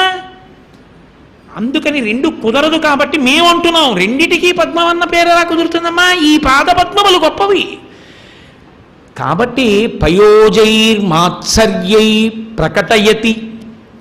అమ్మవారం లేదా ఆ మాట, లోకంలో పోలిక పెట్టిన వాళ్ళు అన్నారు. అందుకని మునులు ఈ పద్మములను గుండెల్లో పెట్టుకున్నారు. బయట నీళ్లల్లో పద్మాలని గుండెల్లో పెట్టుకోలేదు. నీళ్లల్లో పద్మాలు అమ్మవారి పాదపద్మముల మీద వేసి పాదపద్మములను తమ గుండెల్లో పెట్టుకున్నారు. ఎందుకు పెట్టుకున్నారు? అవి ఆ ఇతర పద్మాలతో పోటీపడి మాత్సర్య ప్రకటన చేశాయని కాదు, అవి ఏవైనా ఇవ్వగలవో అంత గొప్ప పాదములు కాబట్టి ఆ పాదములను గుండెల్లో పెట్టుకున్నారు. ఇప్పుడు మీరు మళ్ళీ చివరి పాదంతో రెండో పాదం దగ్గరికి వస్తుండాలి. కాబట్టి పయోజైర్మాత్సర్యై ప్రకటయతి కామంకలయతే. లోకంలో మన్మధుణ్ణి బాగా ఆదరించేటటువంటి వాళ్ళ పట్ల లోకం విముఖంగా ఉంటుంది. మన్మధుణ్ణి ఆదరించడం అంటే ఏమిటి? విపరీతమైన కోరికలు, అస్తమానం స్త్రీ పురుష సంబంధంగా తీసుకోకూడదు. కామం అంటే కోరిక, ఎప్పుడూ కోరికే. ఆ కోరికల కోసం తిరుగుతుంటాడు, ఆ ద్రవ్యం తీసుకొస్తూ ఉంటాడు, ఆ కోరిక తీర్చుకుంటాడు, మళ్ళీ కోరిక, మళ్ళీ పరిగెడుతూ ఉంటాడు. వాడికి ఎప్పుడు పరమేశ్వరుడితో సంబంధం ఉండదు, వాడు స్థిమితంగా ఉండడం. సజ్జనులైన వాళ్ళు, శాంతమూర్తులైన వాళ్ళు, మునులు ఎప్పుడు భగవంతుణ్ణి ధ్యానం చేస్తారు. భగవంతుణ్ణి ధ్యానం చేసుకునేటటువంటి మునులు, అందున మునీనాం శాంతానాం పరమశాంతమూర్తులైనటువంటి మునులు కామంతో కలయదిరిగేటటువంటి వాళ్ళని, కాముణ్ణి ఆదరించే వాళ్ళని గుండెల్లో పెట్టుకుంటారా? పెట్టుకోరు కదమ్మా. మరి నువ్వేం చేసావు? కాముణ్ణి ఆదరిస్తావు, మన్మధుణ్ణి ఆదరిస్తావు. మన్మధుణ్ణి అమ్మవారు ఆదరించినంత లోకంలో ఎవ్వరూ ఆదరించరు, అంత ఆదరిస్తుంది. అందుకే మన్మధుడికి అమ్మవారంటే అంత భక్తి. అలా మన్మధుణ్ణి ఆదరించడం తప్పు కదమ్మా, అది అసహ్యకరమైన విషయం కదా. మన్మధుడి మీద అంత ప్రీతి ఉండడం, మన్మధుణ్ణి ఆదరిస్తూ ఉండడం అదిని. మరి నిన్ను ఎలాగమ్మా మనసులో పెట్టుకున్నారు మునులు, శాంతులైన వారు? అలా అనుకుంటే జవాబు రాదు. మునులు ఎలా పెట్టుకున్నారు, ఎందుకు పెట్టుకుని ఉంటారు అని ఆలోచించండి. ఎందుకు పెట్టుకున్నారో అర్థం వస్తుంది. అప్పుడు అది ఆరోపణ కాదు, అమ్మవారి పాదముల స్తోత్రం అవుతుంది. ఎందుకు పెట్టుకున్నారు అంటే పరదేవత కామంకలయతే. నిజమే, మన్మధుణ్ణి ఆదరించింది. ఎందుకు ఆదరించింది? ఆయన చెయ్యకూడని పని చేశాడు అని లోకం అంటుంది, కానీ అది చెయ్యకూడని పని అని మన్మధుడికి తెలుసు. ఇంద్రుడి యొక్క ఒత్తిడి వలన వెళ్ళాడు. తారకాసుర సంహారం అవ్వాలి అంటే పార్వతీ పరమేశ్వరుల మధ్య పరిణయం అవ్వాలి, వాళ్ళకి కొడుకు పుట్టాలి, పుట్టి సర్వసైన్యాధిపతి అవ్వాలి. సర్వసైన్యాధిపతి అయితే తప్ప దేవతా సైన్యములకు ప్రశాంతత లేదు, రాక్షస సంహారం అవ్వదు. అందుకని ఇంద్రుడు ఒత్తిడి చేస్తే వెళ్ళి బాణం వేశాడు. ఒక్క బాణం వేసేటప్పటికే పరమశివుడికి అనుమానం వచ్చింది. ఏమిట్రా నా మనసులో కలకలం ఏర్పడిందని చూశాడు, ఎవరేశాడు బాణం అని. మన్మధుడు కనపడ్డాడు. మూడో కన్ను తెరిచాడు, కాలిపోయాడు మన్మధుడు. ఇప్పుడు మన్మధుడు కాలిపోయాడు, బాగానే ఉంది, అక్కడ వరకు సంతోషం. పరమశివుడు వనాల్లోకి వెళ్ళిపోయాడు, పార్వతీదేవి ఇంటికి వెళ్ళిపోయాడు. హిమవంతుడు వచ్చి చాలే ఈ గొడవ, ఆయనకేమో కోపం వచ్చింది, ఆయన మన్మధుడిని కాల్చేశాడు, దేవతలందరూ ఏడుస్తున్నారు, రతీదేవి ఏడుస్తోంది మా ఆయన పోయాడని. చాలే చేసిన సపర్య, అమ్మ ఇంకొద్దులే, ఏటో ఇదంతా చాలా గొడవగా ఉంది, ఇంటికి వెళ్ళిపోతాను రాని పార్వతీదేవిని అంతఃపురానికి తీసుకెళ్ళిపోయాడు హిమవంతుడు. అక్కడ వరకు వాళ్ళిద్దరు గొడవేది. కానీ ఆ గొడవ వాళ్ళిద్దరితో పోలేదు, లోకమంతా గొడవ బయలుదేరింది. ఎందుకని? మన్మధుడు లేడు, సృష్టి లేదు, ప్రతివాడు విరాడి, హాయిగా ఏ కోరికలు లేవు, ప్రశాంతంగా కూర్చున్నారు. ఇప్పుడు సృష్టి లేదు, ఇంకా మన్మథ బాణాలు పడకపోతే సృష్టి ఎక్కడిది? సృష్టి లేదు. అయితే అంటే మీరెందుకంటే గుండెలు బాగా తీసుకుంటారు అలాగా? మన్మధుడు లేడు, సృష్టి లేదు, గొడవ లేదుగా, హాయిగా మనందరం ఎక్కడ పడి ఉంటాంగా, ఈ జన్మ పరంపర ఉండదుగా, మీరెందుకు మధ్యలో సృష్టి లేదు సృష్టి లేదు అంత బాధపడిపోతుంటారు అని అనుకోకండి.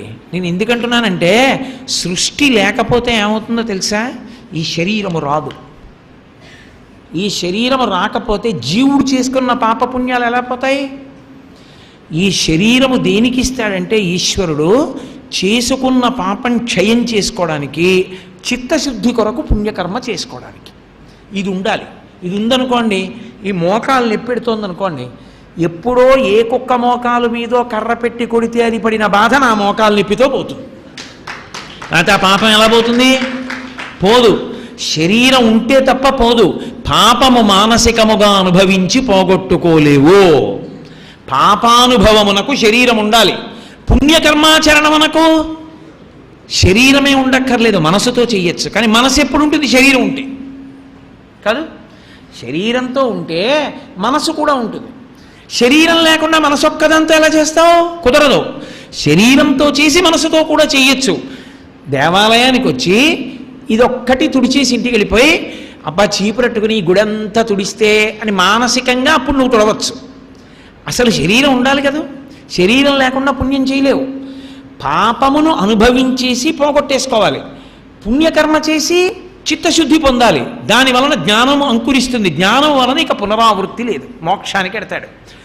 అంటే జీవుడు తన పాపపుణ్యములను పోగొట్టుకోవాలంటే శరీరము ఉండి తీరాలి. శరీరం ఉండాలంటే సృష్టి జరగాలి. సృష్టి జరగాలంటే మన్మథబాణములు పడాలి. మన్మధుడే చచ్చిపోతే సృష్టి ఏది? జీవుల పాపపుణ్యాలు అలాగే పడి ఉండిపోయాయి. వాడు ఎలా తరిస్తాడు?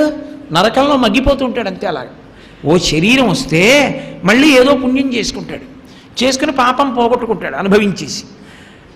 కాబట్టి ఇప్పుడు తల్లి చూసింది, అరే ఈయన కాల్చేశారు మన్మధుణ్ణి, లోకంలో జీవులకు శరీరాలు లేవు, ఆగిపోయింది సృష్టి. అప్పుడు ఆవిడ ఏం చేసిందంటే మన్మథాన్ని నువ్వు బతికించేశాను అందనుకోండి. వెంటనే ఆయన ఇలా చూసి, అంటే నేను కాల్చేస్తే నువ్వు బతికిస్తావా అనడు. అసలు ఆ ఆది దంపతుల యొక్క దాంపత్యమే అంత గొప్పది. ఆయన త్రిపురాంతకుడు, ఆవిడ త్రిపుర సుందరి. వాళ్ళిద్దరి దాంపత్యమే గొప్పతనం. అసలు పార్వతీ పరమేశ్వర దాంపత్యం అన్నారనుకోండి, అబ్బో కొన్ని నెలలు ప్రసంగం చేయాలి దాని మీద, అంత గొప్ప తత్వం అది.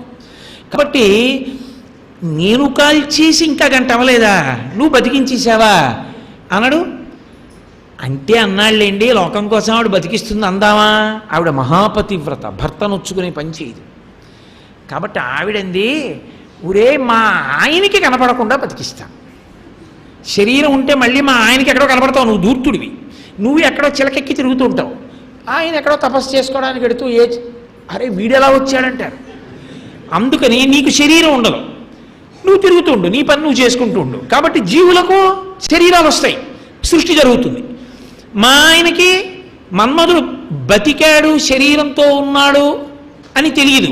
అంటే మరి ఈశ్వరుడు సర్వజ్ఞుడు కదా, ఆయనకి తెలియకుండా ఎలా ఉంటుంది? తెలుస్తుంది. శరీరం లేకుండా పనిచేస్తున్నట్ట. శరీరం లేకుండా పనిచేయడం ఏమిట్రా? లోకంలో అలా ఎవరైనా ఉంటారా? ఆసక్తి ఎలా వచ్చిందిరా వాడికి అని అడుగుతారు. మీ ఆవిడే ఇచ్చారు. మా ఆవిడ ఇచ్చిందా? అలా ఎందుకు ఇచ్చిందిరా అంటే శరీరం ఇస్తే మీరన్న మాట ఒమ్మవుతుంది కాబట్టి ఆవిడ అలా చేయలేదు. ఓ చాలా సంతోషం. మరి ఎందుకు ఇచ్చిందిరా శరీరం లేకుండా శక్తి? బిడ్డల కోసం అండి. బిడ్డలు ఆవిడకి ఒక్కతికే బిడ్డలు ఏమిటి? మా అబ్బాయి అమ్మాయి నాకు మా ఆవిడికి కలిపే బిడ్డలు. ఆవిడికే బిడ్డలు కాదు, ఆయనకి బిడ్డలే. బిడ్డలకి శరీరాలేవి, వాళ్ళు ఎలా పోగొట్టుకుంటారు పాపపుణ్యాలు? అందుకని బతికించింది ఆవిడ. ఓ మంచి పని చేసిందిరా. ఇప్పుడు నేను వరం ఇస్తున్నాను, కృష్ణుడికి మళ్ళీ ప్రద్యుమ్నుడిగా పుడతాడు మన్మధుడు, అప్పుడు శరీరం కూడా వస్తుంది అన్నాడు. ఆవిడ కాముణ్ణి ఆదరించకపోతే మన్మధుణ్ణి మనందరికీ శరీరాలేవి? మన కోసం ఆదరించిందా?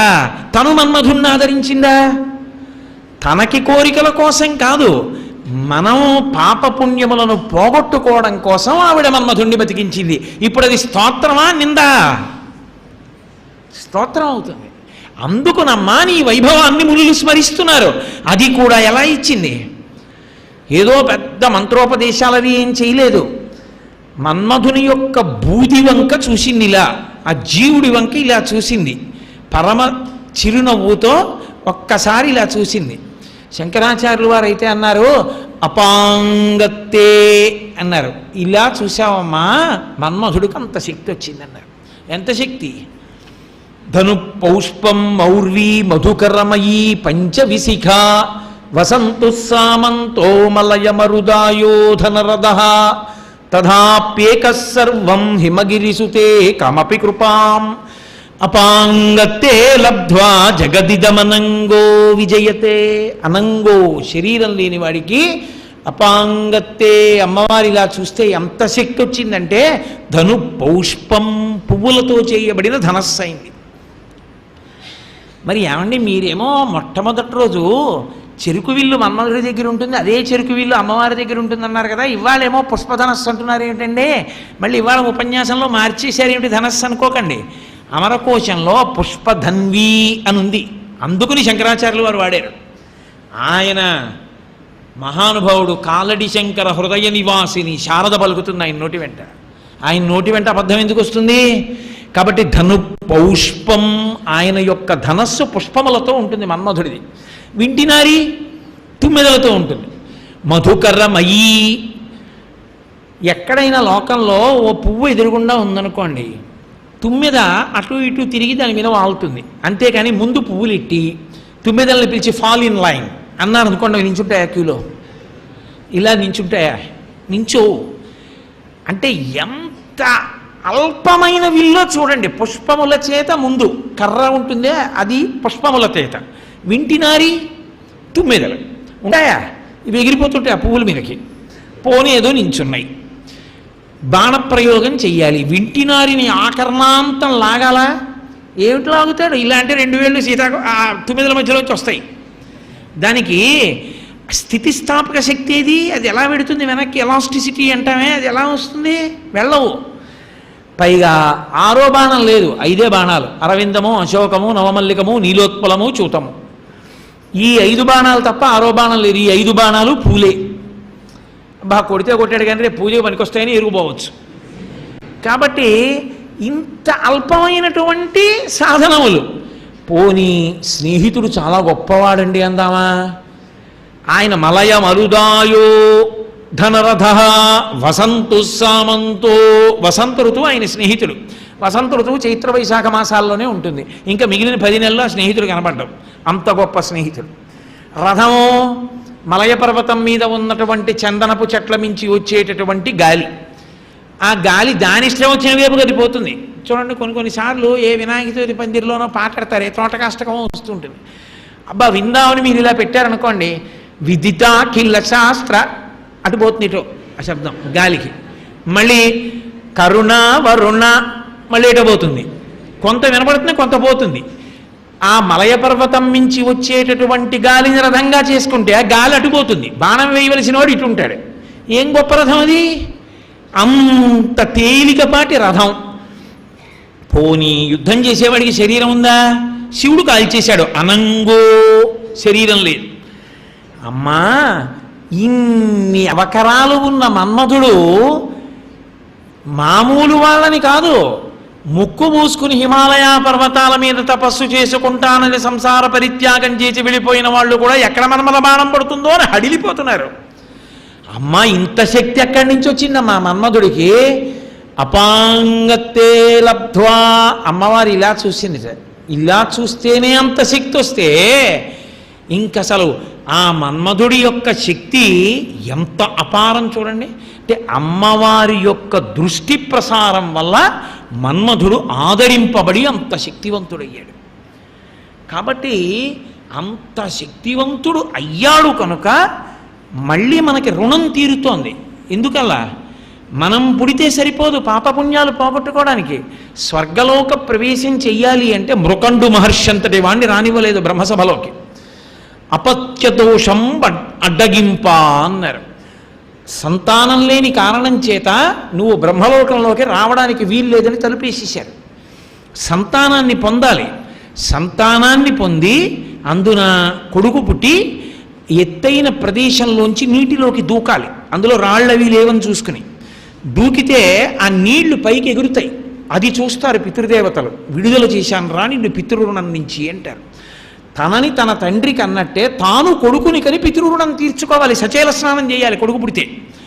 కాబట్టి అలా తీరలేదనుకోండి పితృరుణం తీరదు. పితృరుణం తీరలేదనుకోండి వాడికి స్వర్గద్వార ప్రవేశం చేయనివ్వరు.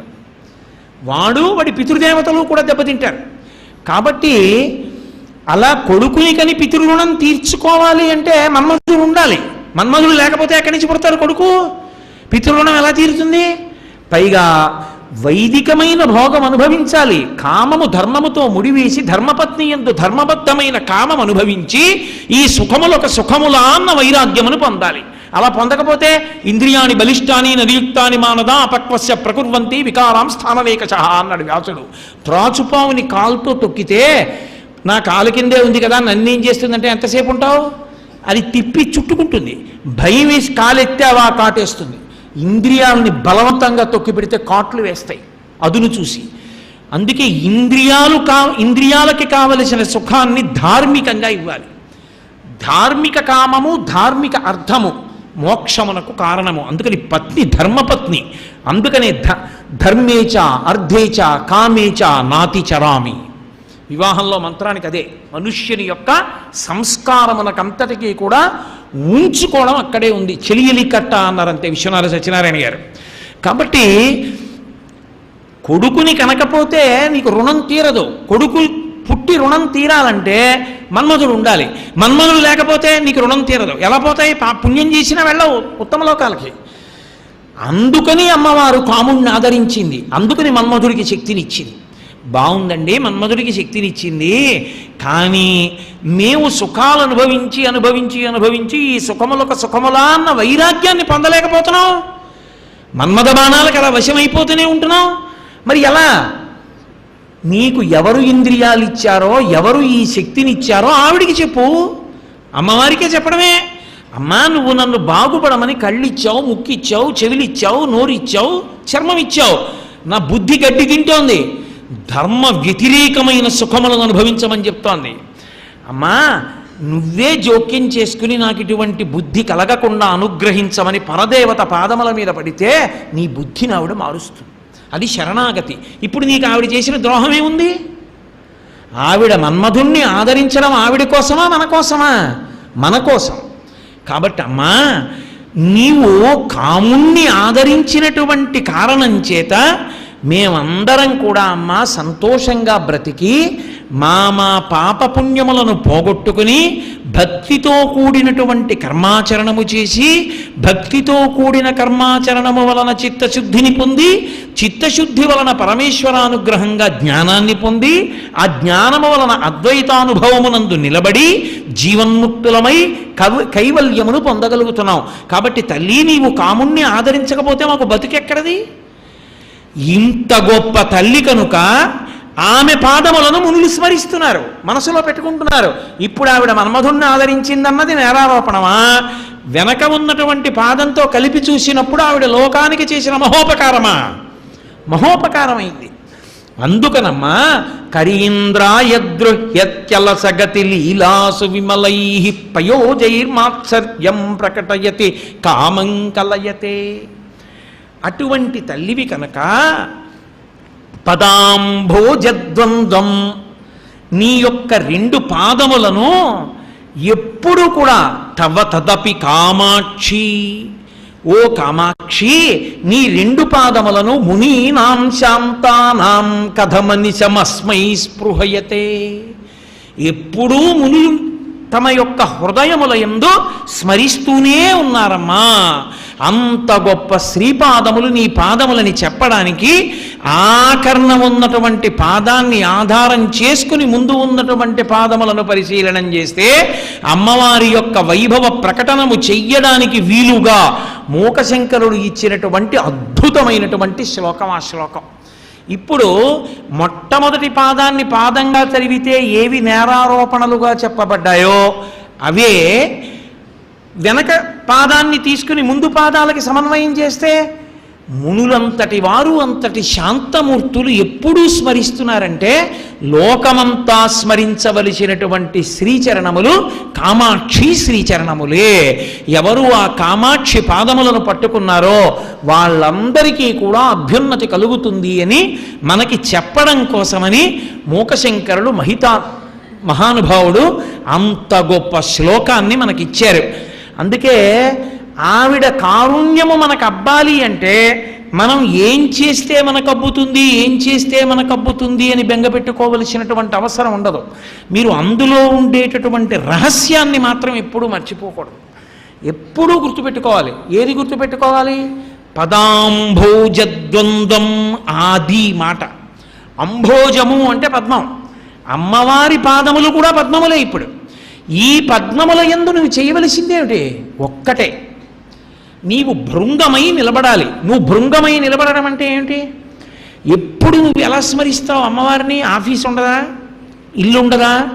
నేనే ఉన్నాను, ఇవాళ ప్రవచనం చేస్తున్నాను, సోమవారం నాడు ఆఫీస్కి వెడతానా? ఆఫీస్కి వెళ్ళినప్పుడు ఎలా అమ్మవారి గురించి సౌందర్యలహరిని మూకపంచది చదువుకుంటూ కూర్చుంటానా? ఆఫీస్లో కుదరదు కదా, నేను పని చెయ్యాలి కదా. మరి ఎలా? అనిశం ఎల్లప్పుడూ అమ్మవారి పాదములను ఎలా స్మరిస్తావు? అమ్మవారి పాదములను స్మరించడం అనేటటువంటి మాటకు అర్థం ఏమిటంటే నువ్వు ఏ పని చేస్తున్నా ఆ పనికి సంబంధించినటువంటి శక్తి పరదేవతానుగ్రహమే అన్న విషయాన్ని నువ్వు మనసులో పెట్టుకొని ఉండుట. జపో జల్పశిల్పం సకలమపి ముద్రా విరచన గతి ప్రాదక్షిణ్యాక్రమణమశనాద్యాహుతి విధి ప్రణామ సంవేశ సుఖమఖిలమాత్మార్పణ దృశా సపర్యాపర్యాయస్తవ భవతు ఎన్నే విలసితం అంటారు శంకరాచార్యుల వారు. జపో జల్పః, మాట్లాడిన మాటలు జపం అవుతుంది. ఎప్పుడు ఒక మాట మాట్లాడే ముందు ఈ మాట నేను మాట్లాడుతున్నానంటే 84 లక్షల జీవరాశులలో మాట్లాడగలిగిన అదృష్టమున్న ఏకైక ప్రాణి మనుష్యుడు. మాట్లాడడానికి నాకు అదృష్టాన్ని ఇచ్చినదెవరు? పరదేవత. ఆవిడే మూలాధార చక్రం దగ్గర బయలుదేరినటువంటి వాయువు ఇక్కడికి వచ్చేటప్పటికీ మేధస్సులో కదిలినటువంటి బుద్ధికి అనుగుణంగా అక్షరములు పదములై పైకి రావడానికి వీలుగా నాలుక కదిలి నోటి లోపల ఎక్కడెక్కడ నొక్కితే అక్షరములు సొట్టలు పడి పైకొస్తాయో అలా నాలుక నర్తించి నొక్కేటట్టు చేసి ఆ నొక్కుడు వలన అక్షరములు పదములై పదములు వాక్యములై వాక్యముల యందు నా బుద్ధిని పట్టుకుని పైకొస్తున్నది అమ్మవారే. ఆ మాట నేను తప్పుడు మాటలు మాట్లాడితే నేను అమ్మవారికి జవాబుదారి. కాబట్టి రామనామం చెప్పుకుంటాను, పరదేవత నామం చెప్పుకుంటాను తప్ప పనికి మాలిన మాట మాట్లాడను. నేను అమ్మకి జవాబుదారి, నాకు ఇచ్చింది ఆవిడ మాట్లాడగలిగిన శక్తి, నేను దుర్వినియోగం చేయను. నేను అమ్మ అడుగుతుంది రేపు పొద్దున్న ఇంకో 20 ఏళ్ళు ఉంటాను, 25 ఏళ్ళు ఉంటాను, 15 ఏళ్ళు ఉంటాను, వదిలిపెట్టిన తర్వాత అడుగుతుంది ఏమి మాట్లాడావు నీకు శరీరం ఇస్తే అంటుంది. అప్పుడు నేనేమని చెప్పను? అందుకు నేను మాట్లాడిన పనికి మాలిన మాటలు అన్నాడు అనుకోండి. మాట్లాడే ముందు ఈ శక్తి అమ్మవారి ఇచ్చినదని గుర్తిరిగి ఉంటే చాలు, నువ్వు అమ్మవారి పాదముల యందు భృంగమయ్యున్నావు. అప్పుడు నువ్వు మాట్లాడినా ఏవైనా ఆఫీస్కి వెళ్ళినప్పుడు ఏదో ఫైల్ గురించి మాట్లాడాలి. నేను అబద్ధమాడినని ఉన్నట్లుగా నువ్వు మాట్లాడి బ్రతకగలిగితే నువ్వు మాట్లాడుతున్న మాటలన్నీ మంత్రములే. నీ శరీరం కదిలితే, కాళ్ళు కదిలితే, చేతులు కదిలితే, యాదేవి సర్వభూతేషు శక్తి రూపేణ సంస్థిత, ఆవిడ శక్తి రూపంలో ఉంది కాబట్టి కదులుతున్నాయి ఈ అవయవాలు అని గుర్తిరిగితే నువ్వు కదులుతున్నప్పుడు, భంగిమలు పట్టినప్పుడు, నువ్వు ఇలా అన్నప్పుడు అలా అన్నప్పుడు అవన్నీ మంత్రమనందు నువ్వు అంగన్యాస కరన్యాసములు చేస్తున్నప్పుడు పట్టిన ముద్రలవుతాయి. కాబట్టి జపో జల్పశిల్పం సకలమపి ముద్రా విరచన గతి ప్రాదక్షిణ్య. కాలు కదిలింది అంటే అమ్మవారి అనుగ్రహం, లేకపోతే కాళ్ళు ఎందుకు కదులుతాయి? ఆవిడ అనుగ్రహించింది కాబట్టి కదులుతున్నాయి ఈ కాళ్ళు అని నువ్వు తలుచుకుని ఎక్కడికి పడితే అక్కడికి ఈ కాళ్ళని కదపకుండా, ఈ కాళ్ళు కదిలితే పరదేవతానుగ్రహం కాబట్టి నువ్వు ఎక్కడికెడుతున్నావో, ఈ శక్తిని ఎందుకు వినియోగిస్తున్నావో నాకు తెలుసని అమ్మవారు అంటుంది. కాబట్టి నేను జాగ్రత్తగా వాడుకోవాలనేటటువంటి స్పృహను నువ్వు కలిగి ఉండడమే నువ్వు నడిచిన నడకలు ఈశ్వరుని యొక్క ప్రదక్షిణములుగా మారడానికి కారణమవుతుంది. గతి ప్రాదక్షిణ్య క్రమణమశనాద్యాహుతి విధి. తినేటప్పుడు కలియబడి జంతువు తిన్నట్లుగా తినకూడదు. వేదంలో 3 ప్రాణులే చేతిని ఉపయోగించి తింటాయి. ఒకటి ఏనుగు, తొండం దానికి చెయ్యి, చేతిని ఉపయోగించి నోట్లో పెట్టుకుంటుంది. అందుకే ద్వైపములు అంటారు. ద్వైపములు అంటే 2 అంచెలలో తింటాయి. ఇప్పుడు కుక్క ఉందనుకోండి, కలియబడి నోటితో తినేస్తుంది. ఏనుగు చేత్తో అందుకుని నోట్లో పెట్టుకుంటుంది. కోతి చేత్తో పట్టుకుని నోట్లో పెట్టుకుంటుంది.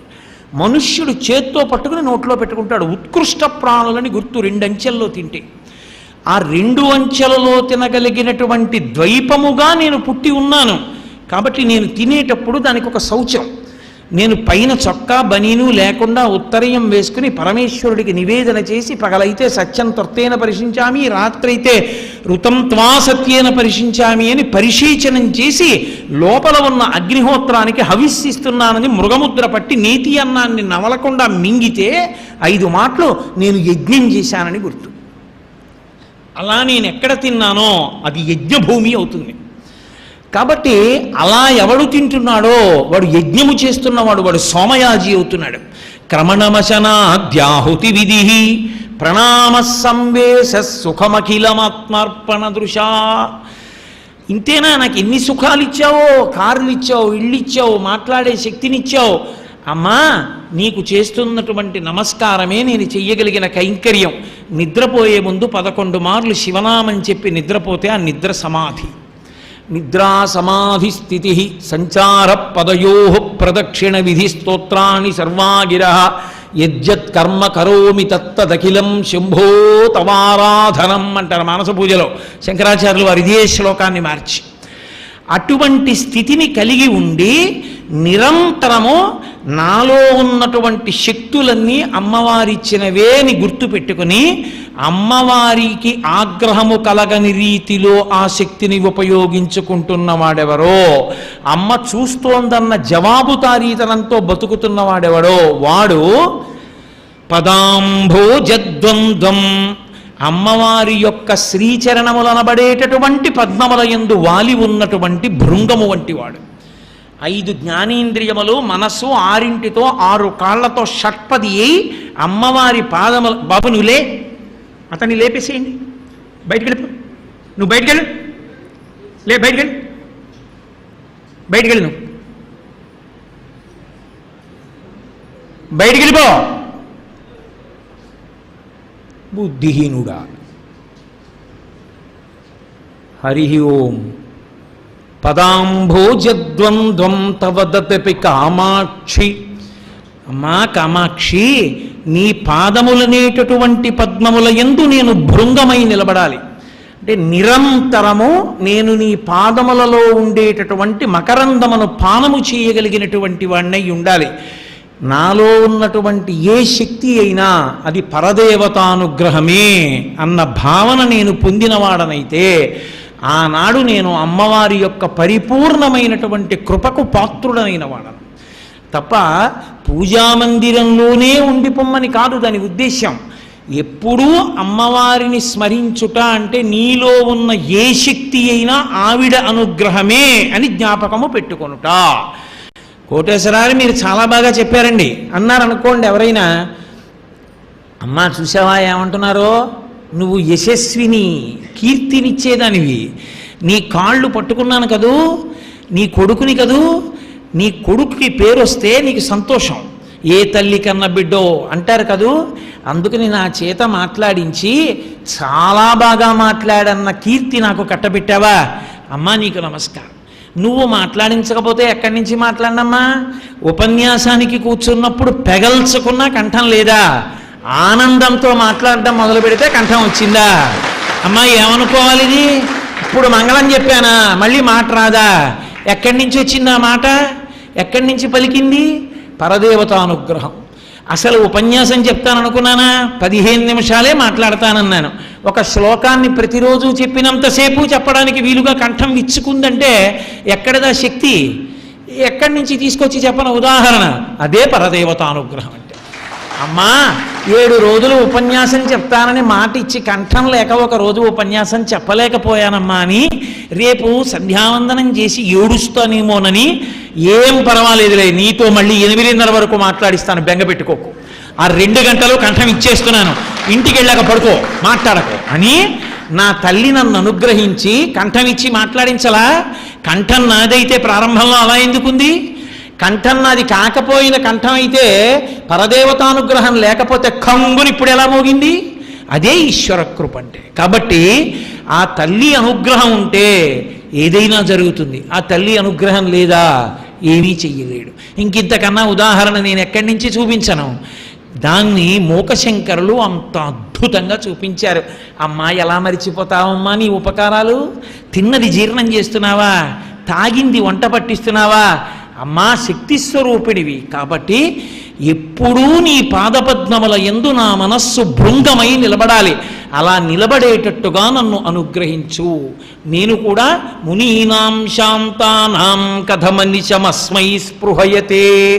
మహాశాంతమూర్తులైనటువంటి మునులు తమ హృదయముల యందు పరదేవత యొక్క పాదములను నిలబెట్టినట్టు నిరంతరము నీ పాదములను నా మనసు యందు నిలబెట్టి నేను కృతార్థులను కాగలిగినటువంటి అనుగ్రహాన్ని నాకు కృప చెయ్యమని పరోక్షంగా పరదేవతని ప్రార్థన చేయడానికి, మనని ఆలోచింపచేసి అమ్మవారి పాదముల ముందు నిలబెట్టడానికి మూకశంకరులు చేసినటువంటి అద్భుత ప్రయోగం ఈ శ్లోకం.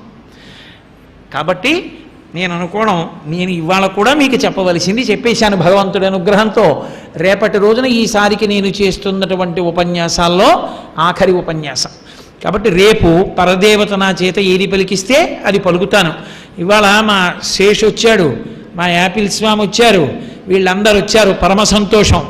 నాకు పొంగు కాబట్టి నేను మంగళం చెప్తాను, కాసేపు మీరిద్దరూ కలిసి భగవన్నామని చెప్పించండి.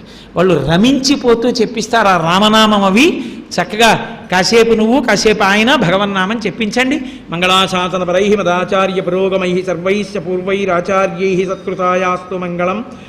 మంగళం కోసలేంద్రాయ మహనీయ గుణాత్మనే చక్రవర్తి తనూజాయ సర్వభౌమాయ మంగళం. ఉమాకాంతాయ కాంతాయ కామితార్థప్రదాయినే శ్రీగిరీశాయ దేవాయ మలినాథాయ మంగళం. కరచరణకృతం వా కర్మవాక్కాయజం వా శ్రవణనైనజం వా మానసం వాపరాధం విహితం వా సర్వమేత్తక్షమస్వ. శివ శివ కరుణాబ్ధే శ్రీ మహాదేవ శంభో. సర్వం శ్రీ ఉమామహేశ్వర పరబ్రహ్మార్పణమస్తు. స్వస్తి.